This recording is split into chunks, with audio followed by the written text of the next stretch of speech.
বলতে পারেন, আজকে বলতে পারবেন, পরে পারবেন। ভাই বসেন বসেন, ভয় পাওয়ার কি আছে? আজকের কথা আরেকদিন বলবেন। না না, কথা তো আজকে আজকে আজকে যদি সাহস থাকে তাহলে আজকে বলবেন।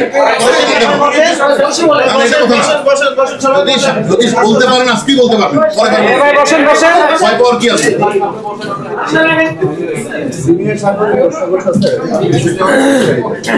মাননীয় এডিশনাল কমিশনার, আপনারা আজকে 4 জনকে গ্রেফতার করে বলছেন যে মেট্রো রেলে তারা হামলা চালিয়েছে, তারা সবাই জাতীয়তাবাদী ছাত্র দলের নেতা এবং এই ঘটনাটি ছাত্র শিবির জামাত করেছে, বিএনপি করেছে।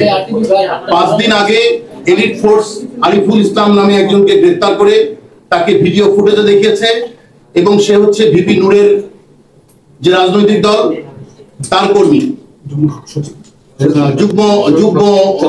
সদস্য সচিব তারেক রহমানের সাথে আরিফুল ইসলাম মেট্রো রেলে আগুন ধরিয়েছে। আপনারা তাদের কোনো সম্পৃক্ততা পাচ্ছেন না এবং এলিট ফোর্স র্যাব আপনারা যাদের কথা বলছেন তাদের কোনো সম্পৃক্ততা পাচ্ছে না, তাহলে কি বৈপরীত্য আছে কেন? আপনারা কি ভিপি নূরকে বাঁচাতে চাচ্ছেন? সেখানে আমরা আরিফ যে যার কথা বলছেন তারেক কথা বলছেন আরিফুল ইসলাম। আমি আপনাদের বলছি অন্য কে কি বললো সেটা না, এখানে যেহেতু হাজার হাজার মানুষ অংশগ্রহণ করেছে এই ধ্বংসলীলা, তারা মেট্রো রেলে কাজীপাড়া এবং হাজার হাজার মানুষ অংশগ্রহণ করেছে। এখানে বিভিন্ন দলের আমরা যাদেরকে গ্রেফতার করেছি তারা নেতৃত্ব দিয়েছে এবং তারা এই কাজটি করেছে, তারা স্বীকারোক্তি আমাদের কাছে প্রদান করেছে, আপনাদের আমরা সেটা বলেছি। আমার মনে করি এখানে অন্যান্য জামাত শিবির চক্রের গ্রুপ থাকতে পারে, সেখানে ভিপি নূরের চক্র থাকতে পারে। আমরা কিন্তু ভিপি নূরকেও নিয়ে আসছি রিমান্ডে, আমরা তারেককেও নিয়ে আসছি, আমরা এদিকে সবাইকে নিয়ে আসবো। আমরা মনে করি যারাই বাংলাদেশকে অকার্যকর রাষ্ট্র পরিণত করার জন্য বিভিন্ন মানুষের প্ররোচনায় অর্থ নিয়ে চেষ্টা করেছে, তারা অতীতেও সফল হয় নাই, এখনো সফল হবে না, ভবিষ্যতে সফল হবে। আমরা সেই লক্ষ্যেই আমরা কাজটা করছি এবং আমরা সবাইকে কিন্তু আপনি দেখেন আমরা অনেককেই গ্রেফতার করেছি এই ঘটনা যারা সংশ্লিষ্ট ছিল এবং আরো যাদের নাম আমরা পেয়েছি। আপনাদের আমরা কথা দিয়েছিলাম আমার পুলিশ ভাইয়ের উপরে যারা হামলা করেছে, হত্যা করেছে, তাদেরকে আইনের আওতায় নিয়ে আসবো। আমরা কিন্তু অনেককে নিয়ে এসেছি। আমরা সাধারণ মানুষকে যারা পিটিয়ে ছড়িয়ে হত্যা করেছে তাদের অনেককে আমরা কিন্তু আইনের আওতায় নিয়ে এসেছি।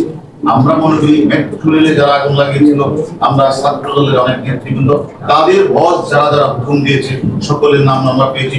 সকলেই কিন্তু ম্যাক্সিমামই কিন্তু আমাদের কাছে আছে, তারা কিন্তু স্বীকার করছে। আমি মনে করি আমরা একটা গণতান্ত্রিক সরকার ব্যবস্থায় যারা উঠা আন্দোলনের নামে পরাজয় সৃষ্টি করতে চায়, আমরা বাংলাদেশের সাধারণ নাগরিক হিসেবে তো আপনারা ছাড়তে পারেন, আপনারা তো ছাড়তে পারেন। যারা এই কাজটা করেছে আপনারা কিন্তু সাধারণ জনগণ হিসেবে আপনারা তাদেরকে ধরার এখতিয়ার আপনাদের আছে।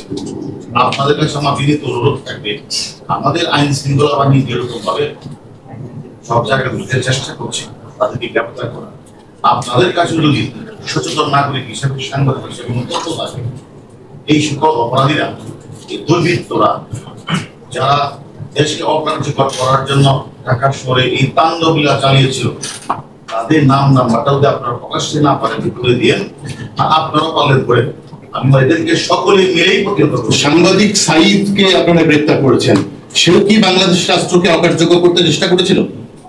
আমরা তদন্ত করছি। আরেকটা বিষয় বলি যে আমরা যাদেরকে নিরাপত্তার স্বার্থে আমরা নিয়ে এসেছি সেফটি এবং সিকিউরিটির স্বার্থে, আমি এটাও বলবো, আমরা আগে যেমন বলেছি যে আমরা টিভিতে আমরা তাদেরকে জিজ্ঞাসাবাদ করছি, আমি তাই তাদের সেফটি সিকিউরিটি কথা চিন্তা করে আমরা তার পরিবারের কাছে অনুরোধ করবো, দুশ্চিন্তা করার মতো কিছু নেই। আমরা মনে করি তাদের সেফটি সিকিউরিটি আমরা দেখছি এবং তার পরিবারের জন্য নিশ্চিত সেটা আমরা তাদেরকে আশ্বস্ত করতে চাই। এই নিয়ে কোনো চিন্তা নাই।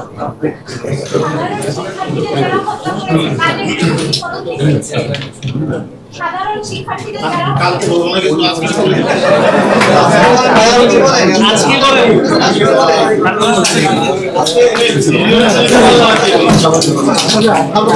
বাগেরহাট স্মার্ট ভিশন, সত্য প্রকাশে আপোষহীন।